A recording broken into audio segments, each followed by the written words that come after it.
Welcome to the video today. We're going to be watching some true crime videos. That's right. Nothing new here. If you don't already know, a lot of these videos come from the Discord. If you're not a part of the Discord already, you can go in there and send some video. Also, if Resident Evil and Grounded had a baby, it'd be Resident Weevil. Just thought you should know. I'm busy.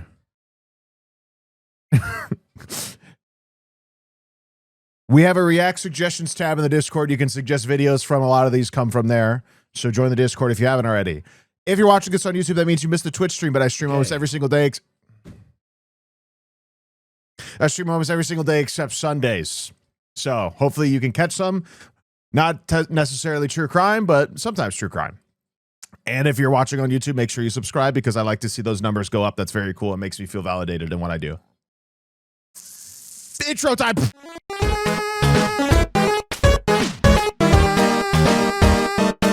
All right, we're going to watch a video from Beyond Evil called Killer Has No Idea.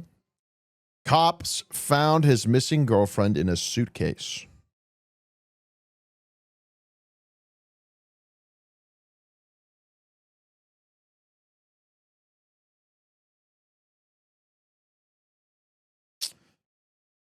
Yeah. Yeah. I'm just going to detain you for now, okay? Detain you? I'm going to put you in handcuffs. You're not under arrest yet, okay?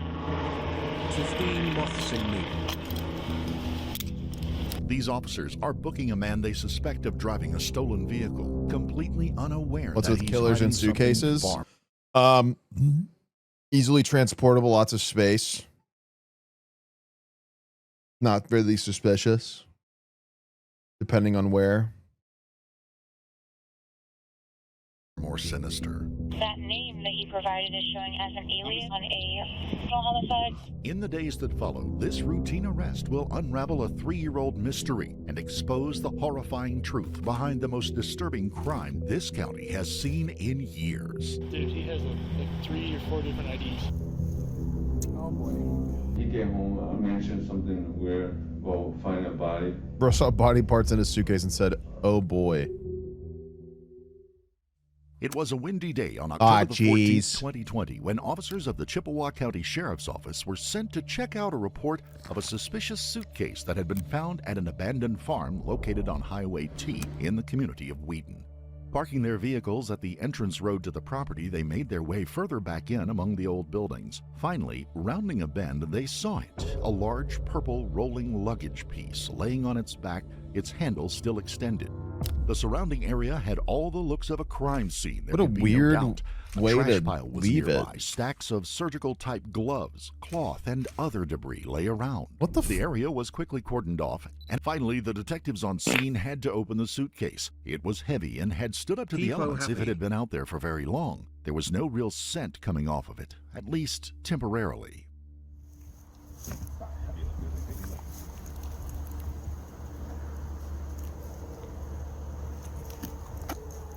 Actual footage.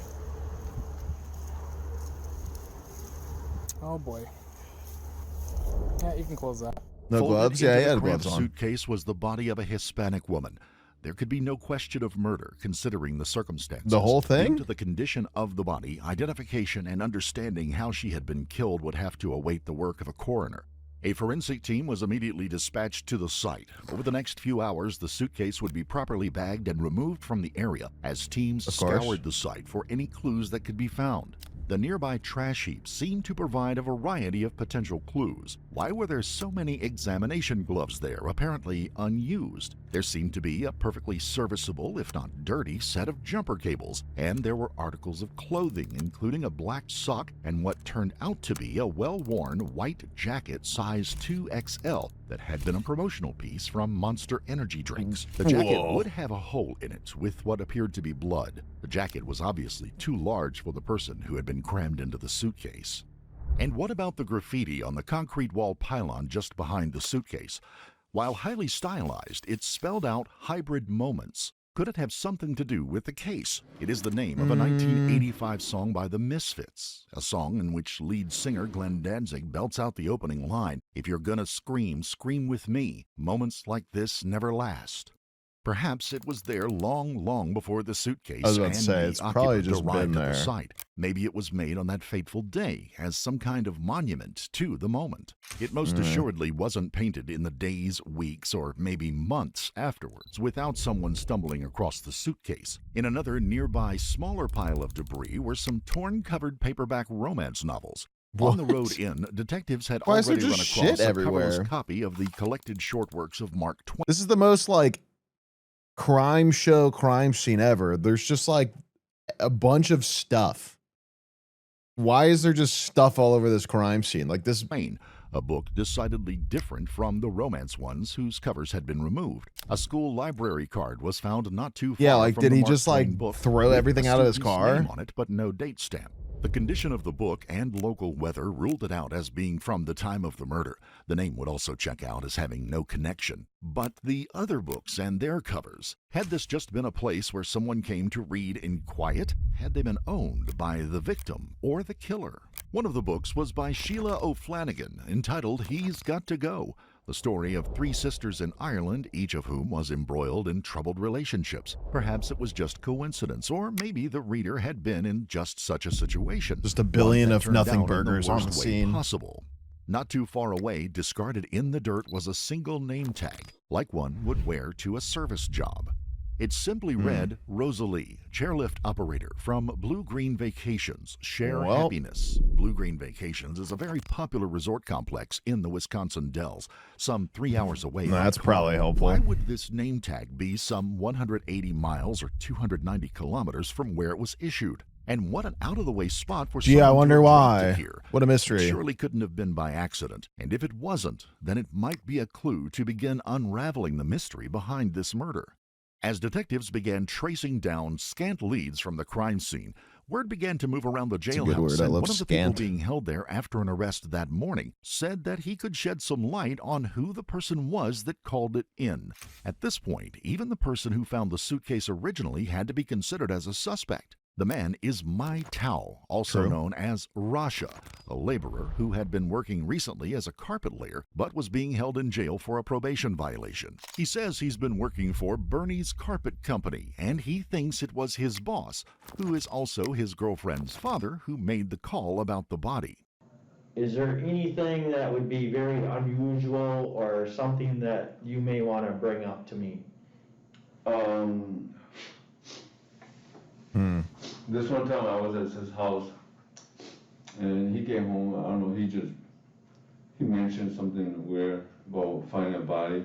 I wasn't sure if it's real or not, but the way his face reacted and everything, I thought it was real. But then I didn't.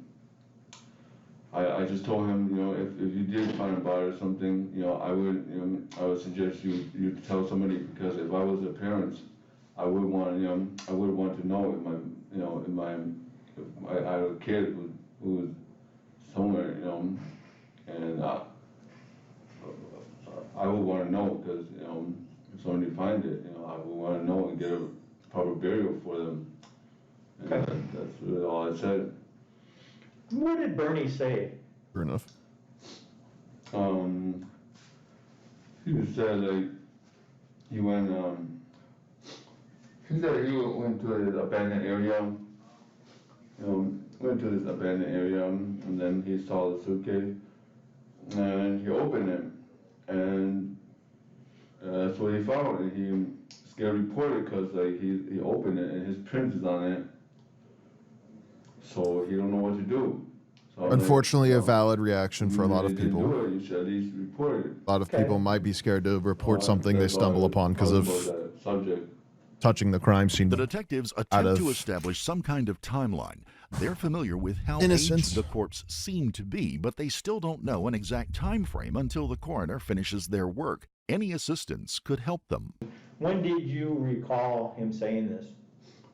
It was about probably a little more than a week ago, probably close to 2 weeks. Okay. Yeah. 24 moths in my How many house. times has There's somebody so told you many, they I found a can't body find the before? bathroom. Also, Terry's a one kitty time. that lives on Okay. campus and All right. she's hanging out So, outside today Go happy. ahead. But I was really, I really didn't want to, be involved. I really didn't want to have anything to do with it, because I'm scared myself too, because I've never heard such thing before.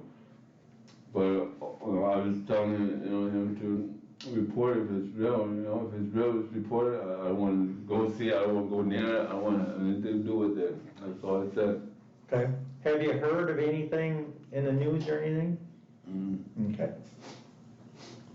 So, when Bernie tells you this, you kind of say, hey, do what you need to do, call the police, whatever.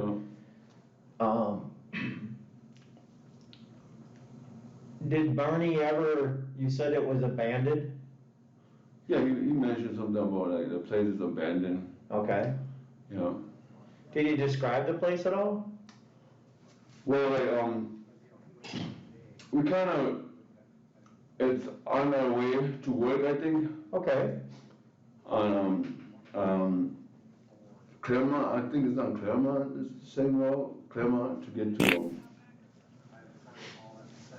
you drive Hello past, every pony, it's my 37th month anniversary. Claremont. Can't stay for long, so I hope And you everyone go is past doing well and 312, having a good prime like time with towards, Fart 29 Boy. or something. Okay.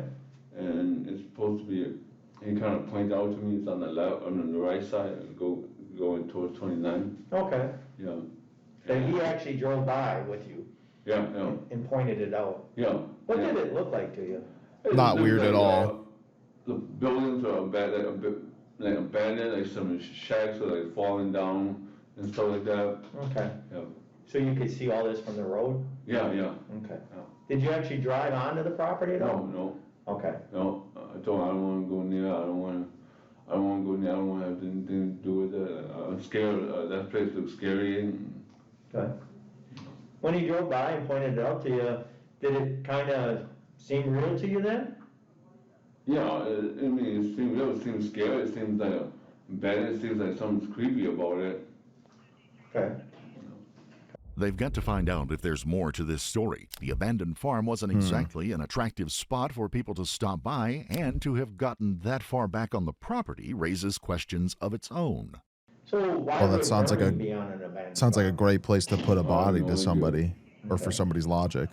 No purpose for him to be on an abandoned farm? I don't know.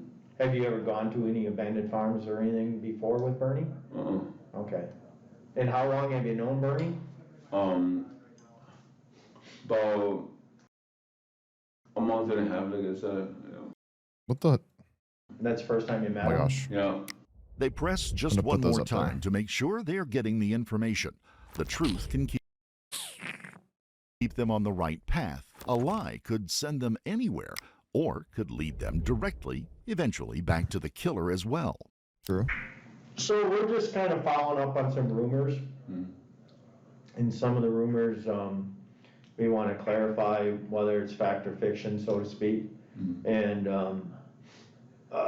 so one of the rumors was possibly you and Bernie were on an abandoned farm and you may have discovered a suitcase. Oh no. I've never been on the farm, never discovered any suitcase. Okay. Yeah. Okay. And if there was such a suitcase or something like Bernie explained to you, and there is further testing and things like that, your DNA or fingerprints or nothing would be on anything, correct? Okay. Because if you did, This is really this weird. would be the time to tell us. Yeah, I've never been to a farm. I've never seen any I've never seen anything. I've never seen the suitcase that he mentioned before. Yeah, he told me that when the same time he told Jen, like his ex-girlfriend or something, Jen at his house. Okay. Yeah, I've never Who was present when you told him that? Jen. Okay. Yeah. Do you know her last name? I don't know, but it's like He's got to pinch his mask on his nose. It keeps slipping every time he talks. So you He's got to and give it Jen one of and Bernie those. were together? Yeah. What did Jen think about it? Jen was going great. Jen said you should tell him. You should tell him. Okay. You should tell the cop. I told him the same thing too.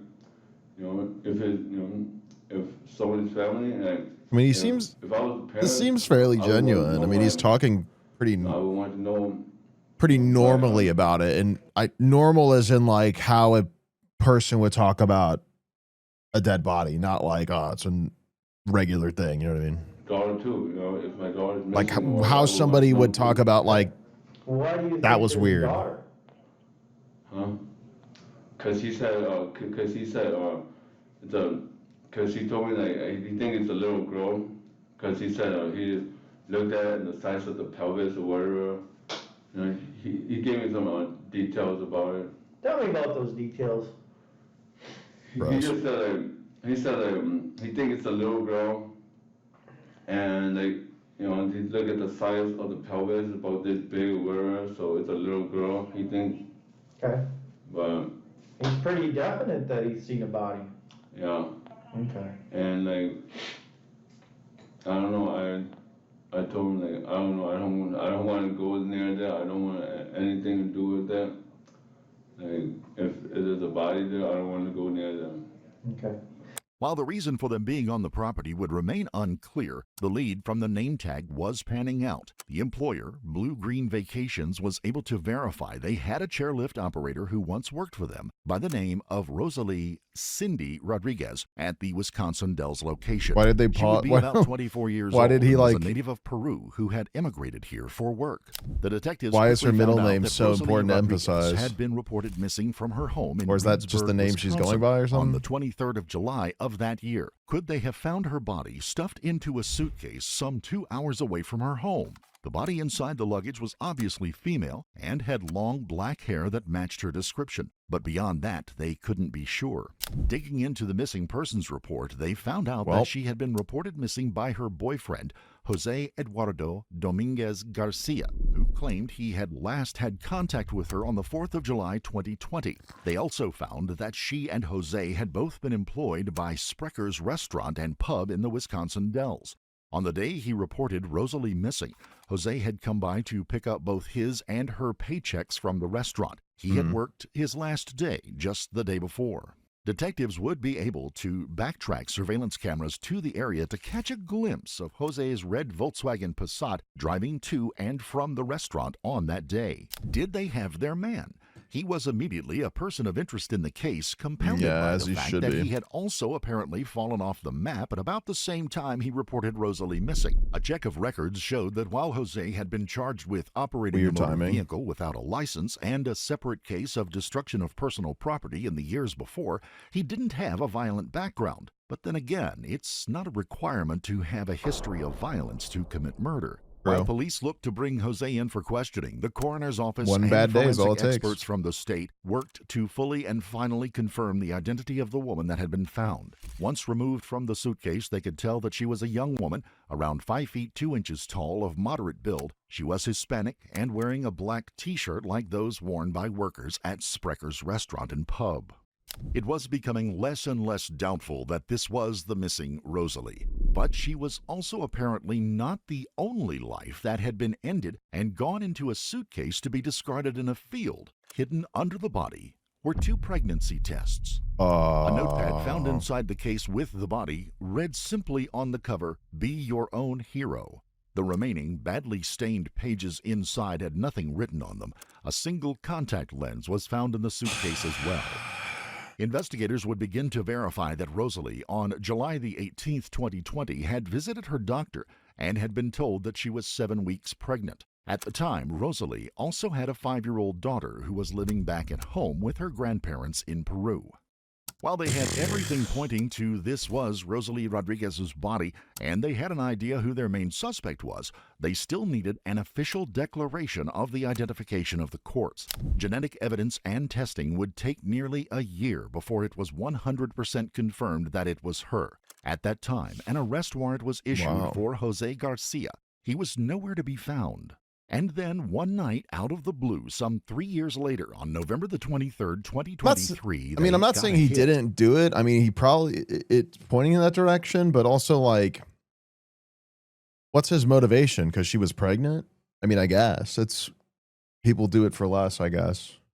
Police from Gladstone, Michigan alerted the detectives that earlier in the evening they had received a hit on one of their license plate readers of a stolen license plate. It was attached to a red Volkswagen. And when they approached the vehicle parked in the 400 block of Northwest Englewood Road in their town, they found Jose Garcia behind the wheel.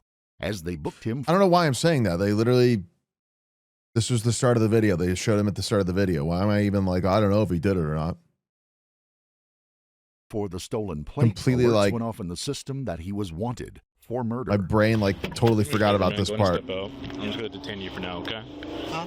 I'm just going to detain you for now, okay? Detain you? What does that mean? I'm going to put you in handcuffs. You're not under arrest yet, okay? I mean, he basically is, but... Just before you arrest me, can I call someone real quick? Yeah, we can get you a phone call in a second, okay? Do you have any weapons I could poke? If he tries to leave, he's arrested. That's the fun part. That he provided is showing as an I'm alias just detaining him for now. on a Do you have any weapons on you? Unless it's just your phone. Alright. I'm going to put you in the car, okay?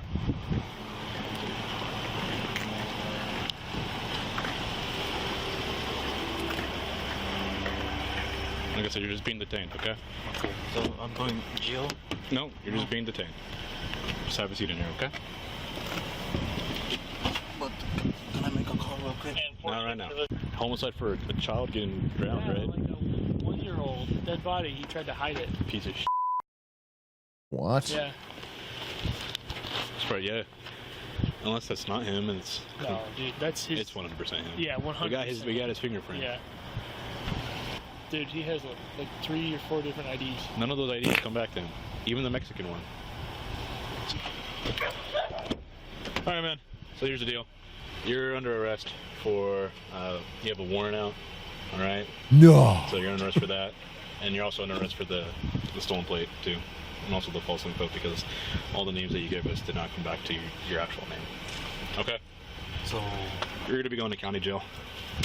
Jose would be brought back to Wisconsin and charged with first-degree murder, intentional homicide of an unborn child, and hiding a corpse. He would initially tell investigators that he had broken up with Rosalie on July the 3rd after finding out that she had been cheating on him and that she was pregnant with another man's child. He would plead not guilty. It would take almost 2 more years before the case would come to trial, and before it could fully move forward, Jose took a plea deal to accept a conviction of first-degree reckless homicide in exchange for the other charges to be dropped. The charge would have carried up to 60 years of maximum sentence.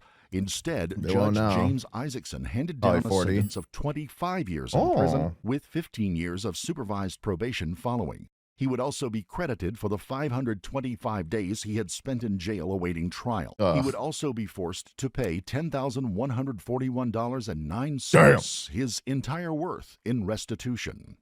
During the trial, there were numerous outbursts from Rosalie's family, who had traveled from Peru to see justice done. Her sister continually shouted "murderer" at Jose. The family had requested that Jose be given the maximum sentence allowed by law. I'd say the judge ruled in our favor, but I would have liked the harshest penalty. But we're respectful of the laws here. This criminal, Jose Eduardo Dominguez Garcia. Unfortunately, that's why plea deals exist. He had no compassion for 2 lives. She came here with big dreams. Yo siempre he vivido triste al perder a mi hermana. Le di la confianza como parte de la familia que me contaran lo sucedido. I trusted him, and as he was part of our family, I asked him to tell me what had happened. He got away. Never thought he'd be captured.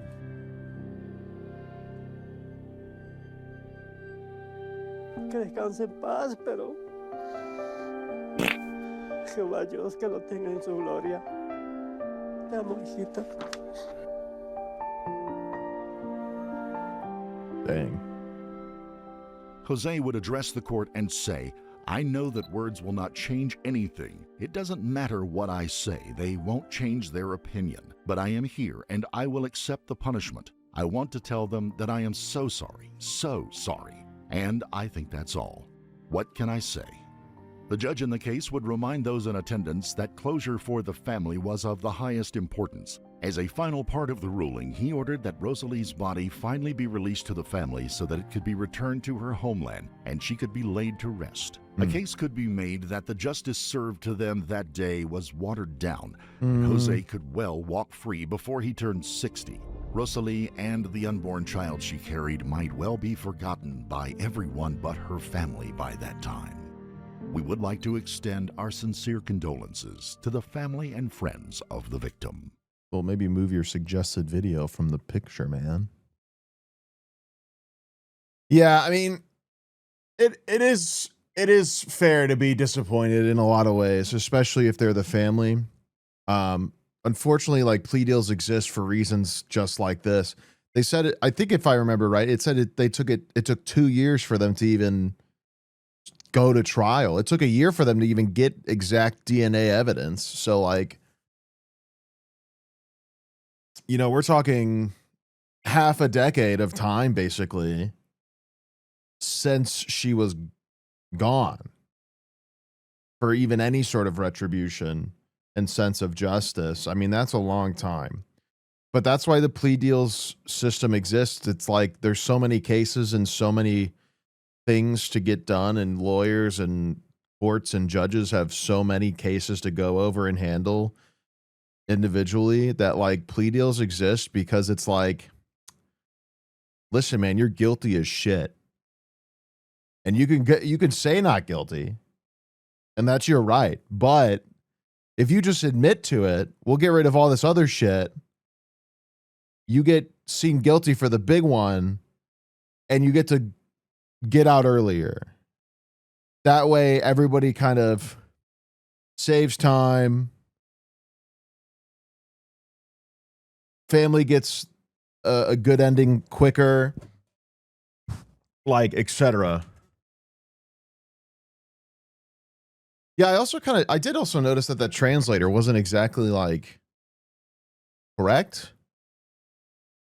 Like, she said stuff about being sad about her sister, etc., and they didn't say anything about being sad or anything.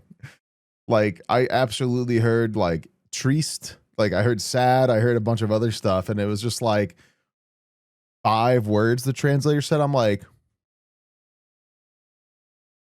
I don't know about that, but I mean, you know, it's sad, man. I mean, like, I don't know how I would feel if I was the family. It's like, you know, they get justice in a lot of ways, and in a lot of big ways. 25 years is a long time.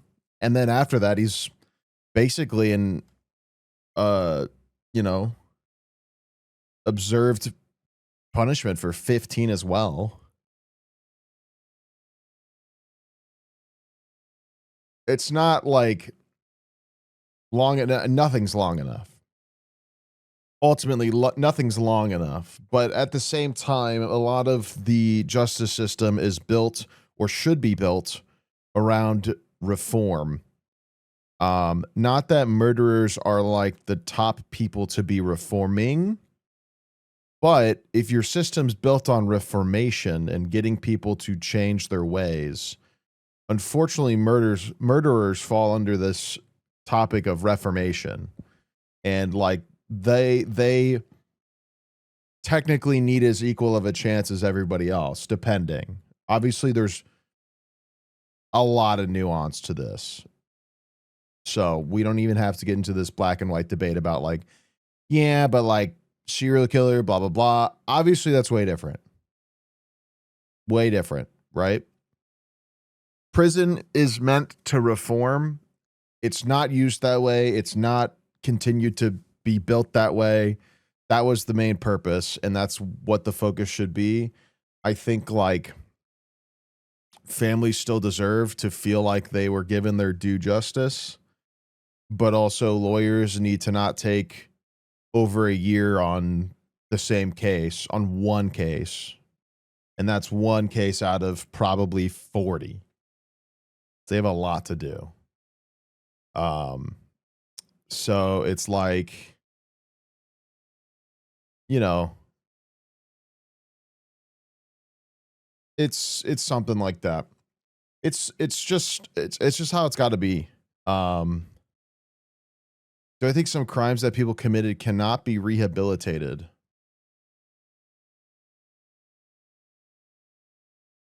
I mean, yeah. I will be hypocritical in that regard. Like, if you're a pedophile, you gotta go, man. Like, you gotta sit and rot. Like, that's just fucking gross. You gotta be all kinds of fucking wrong to even go that far. Especially if there's victims. Especially. You gotta go. There's, you know, like I said, there's a lot of nuance. And crime is a very objective thing. Like, people would do some things and not do the others. Some people feel different about some crimes than they do others. Some people feel more punitive about some crimes than they do others. Like, that's kind of the issue, is like, at the end of the day, like, no matter what the system decides to do or the process and the speed in which it happens, like, somebody's going to be unsatisfied with what goes down on some side of the courtroom. And it's like, narrowing the focus onto a particular idea of reformation is more important than being like, is everybody satisfied with this outcome? Because if we walked around the courtroom making sure everyone was satisfied, the court cases would quadruple in time spent. And they would never finish, probably, because somebody's going to be objective to, or object against something. You know, nothing would get done. So I hope the families actually satisfied about this. I mean, that's terrible. That's terrible stuff, man. I mean, I mean, as a parent, that's upsetting. Like, that should be a moment of excitement and celebration, not that. You know, that should be something you celebrate and are excited about and look forward to and try to do your best to be a part of it. All sorts of stuff. Obviously, like, you know, everybody's situation is different, but, you know, there's ways to handle those things. That's why those choices exist. Or why they should exist, I guess. Yeah, man.